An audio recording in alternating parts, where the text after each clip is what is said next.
Subscribe کیجیے۔ میرے پیارے آقا صلی اللہ علیہ وسلم کے پیارے دیوانوں، آقا کریم رؤوف الرحیم علیہ التحیۃ والتسلیم دینے ہی کے لیے تشریف لائے۔ وہ کیا شے ہے جو در مصطفیٰ سے نہیں ملتی؟ وہ کون سی نعمت ہے جو آقا کریم رؤوف الرحیم علیہ التحیۃ والتسلیم کی بارگاہ سے سائل کو میسر نہیں ہوتی؟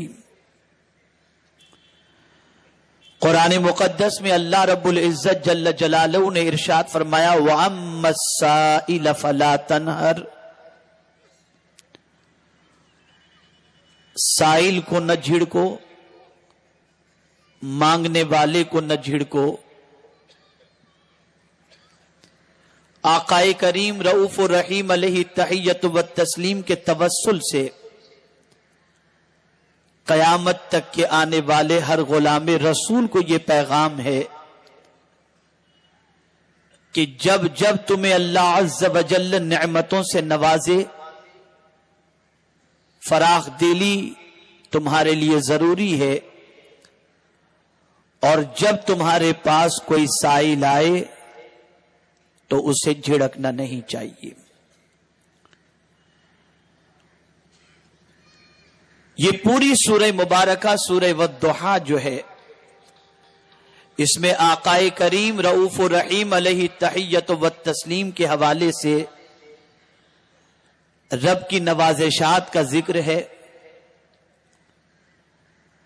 آقا کریم رؤوف الرحیم علیہ التحیۃ والتسلیم کے بچپنے کا ذکر، اور بچپنے میں رب نے کیسے حضور کو نوازا اور کتنے کتنے کمالات عطا فرمائے اس کا تذکرہ ہے۔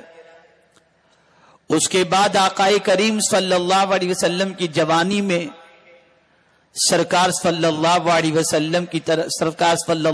وسلم کو رب کی طرف سے ملنے والے انعامات کا تذکرہ ہے، اور اس کے بعد وحی الہی کے نزول کے بعد آقا کریم صلی اللہ علیہ وسلم پر اللہ رب العزت جل جلالہ نے جو انعام و اکرام کی بارشیں فرمائیں اس کا ذکر ہے۔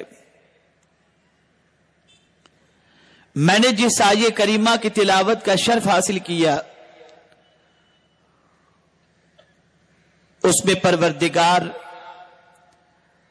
اپنے محبوب صلی اللہ علیہ وسلم سے ارشاد فرماتا ہے کہ سائل جب تمہارے پاس آئیں، منگتے جب تمہارے پاس آئیں، بھکاری جب تمہارے در پر آئیں، تو میرے محبوب صلی اللہ علیہ وسلم انہیں جھڑکنا نہیں۔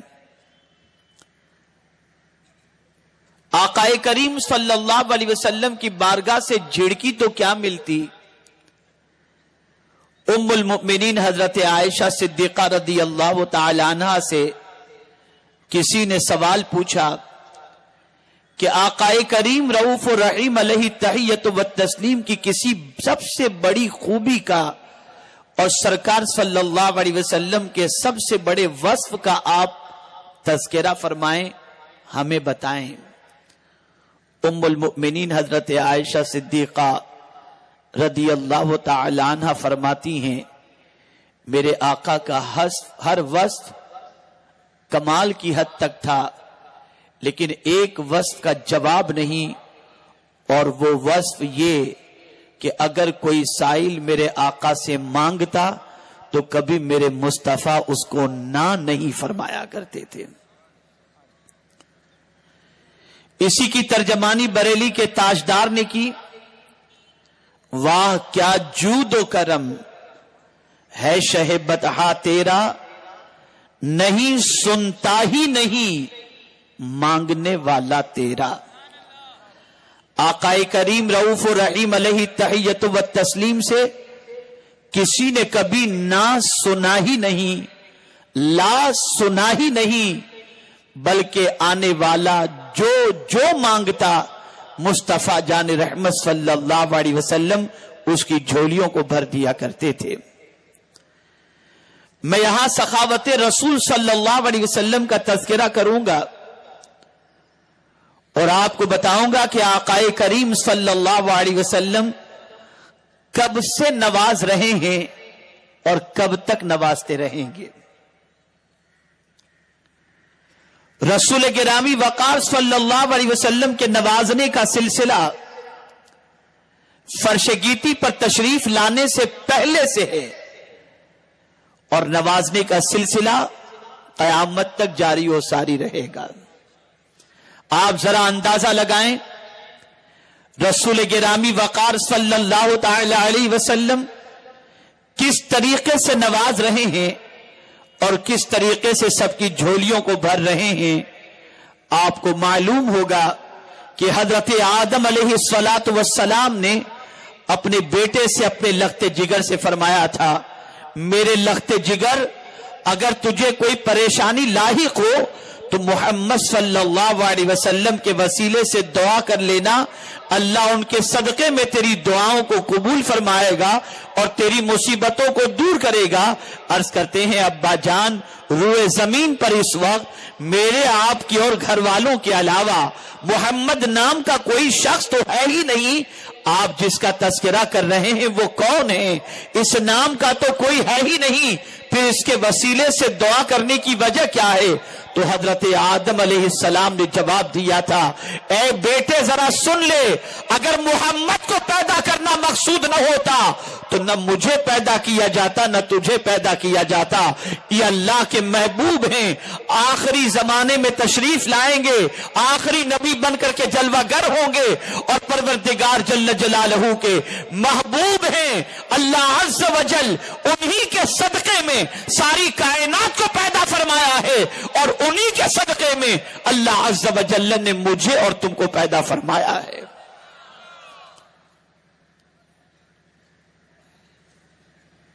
میرے پیارے آقا صلی اللہ علیہ وسلم کے پیارے دیوانوں، مفسرین فرماتے ہیں جب حضرت حوا رضی اللہ تعالی عنہ کی تخلیق ہوئی اور حضرت آدم علیہ السلام نے چھونا چاہا تو رب نے ارشاد فرمایا مہر ادا کرو۔ عرض کرتے ہیں مہر کیا ہے؟ تو رب نے فرمایا میرے محبوب پر 17 مرتبہ درود شریف پڑھو۔ حوا حلال ہوئی، مصطفیٰ پیارے پر درود کے صدقے میں حلال ہوئی۔ تو سرکار صلی اللہ علیہ وسلم کے نوازنے کا سلسلہ، آقائے کریم صلی اللہ علیہ وسلم کی کرم نوازیوں کا سلسلہ، یہ صرف سرکار کی ولادت کے بعد ہی نہیں ہے بلکہ ولادت باسعادت سے پیشتر ہی حضور صلی اللہ علیہ وسلم نواز رہے ہیں، سب کے دامن کو بھر رہے ہیں، سب کی مرادوں کو پوری کر رہے ہیں، سب کی تمناؤں کی تکمیل کر رہے ہیں۔ اسی لیے اعلی حضرت عظیم البرکت امام عشق و محبت فرماتے ہیں خلق سے اولیاء، اولیاء سے رسول اور رسولوں سے اعلی ہمارا نبی۔ میرے پیارے آقا صلی اللہ علیہ وسلم کے پیارے دیوانوں، اور آگے ارشاد فرمات عرض کرتے ہیں کون دیتا ہے دینے کو منہ چاہیے، دینے والا ہے سچا ہمارا نبی صلی اللہ علیہ وسلم۔ میرے پیارے آقا صلی اللہ علیہ وسلم کے پیارے دیوانوں، دینے کا معاملہ صرف یہی نہیں کہ سرکار انسان کو دے رہے ہیں، سرکار جن کو دے رہے ہیں، بلکہ میرے مصطفیٰ کی سخاوت کا عالم یہ ہے کہ زمین بھی مصطفیٰ کی سخاوت سے مالا مال ہو رہی ہے، آسمان بھی حضور کی سخاوت سے مالا مال ہو رہا ہے، چرند و پرند بھی سرکار کی سخاوت سے مالا مال ہو رہے ہیں، فرشتے بھی آقا کی سخاوت سے مالا مال ہو رہے ہیں۔ کوئی مخلوق ایسی نہیں جس پر میرے مصطفیٰ کی سخاوت کا سلسلہ جاری و ساری نہ ہو، ہر ایک کو آقائے کریم صلی اللہ علیہ وسلم کی سخاوت مل رہی ہے۔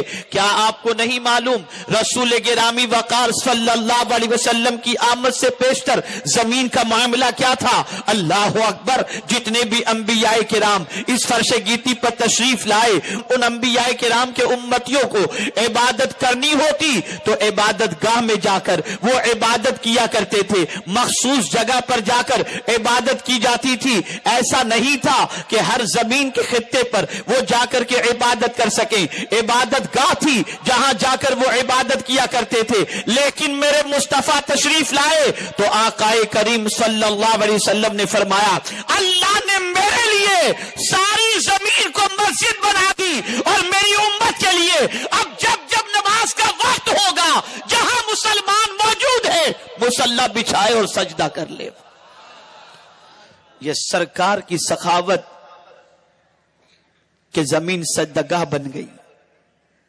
زمین کا ایک خطہ نہیں ساری زمین کو اللہ کے رسول صلی اللہ علیہ وسلم نے مسجد بنا دیا. تو زمین قدم ناز مصطفیٰ صلی اللہ علیہ وسلم کی سخاوت سے مالا مال ہوئی. آپ ذرا سوچو اندازہ لگاؤ. آج ایک طبقہ یہ کہتا ہوا نظر آتا ہے کہ مانگنا ہو تو صرف خدا سے مانگو. معاذ اللہ حضور صلی اللہ علیہ وسلم سے مانگنا شرک ہے. میں سوال پوچھنا چاہتا ہوں مجھے بتاؤ سائل کے معنی کیا ہوتا ہے؟ مانگنے والا ہی تو ہوتا ہے. اور رب قدیر جل جلالہ اپنے محبوب صلی اللہ علیہ وسلم سے سائلوں کی جھولیاں بھرنا اور سائلوں کو جھڑکنے سے روک وہ بچنے کا حکم عطا کرتا ہے. اگر حضور سے مانگنا شرک و بدعت ہوتا تو لفظ سائل سرکار کی طرف منسوب ہوتے ہوئے قرآن مقدس میں نہ آتا.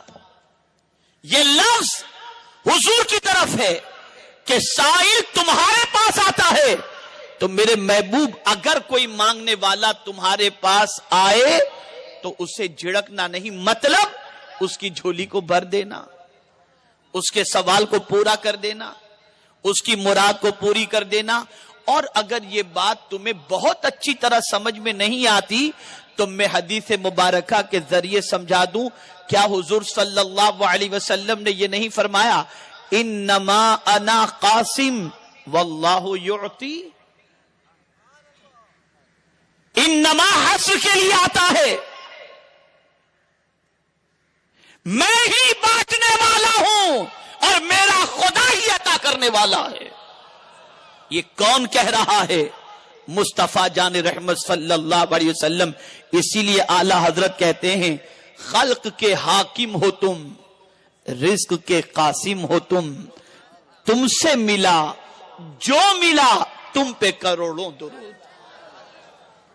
میرے پیارے آقا صلی اللہ تعالی علیہ وسلم کے پیارے دیوانوں، رب قدیر جل جلالہ کے پیارے حبیب صلی اللہ علیہ وسلم کو اللہ نے قاسم نعمت بنایا. مجھے بتاؤ وہ کون سی نعمت ہے جو ڈائریکٹ خدا نے تمہیں عطا فرمائی؟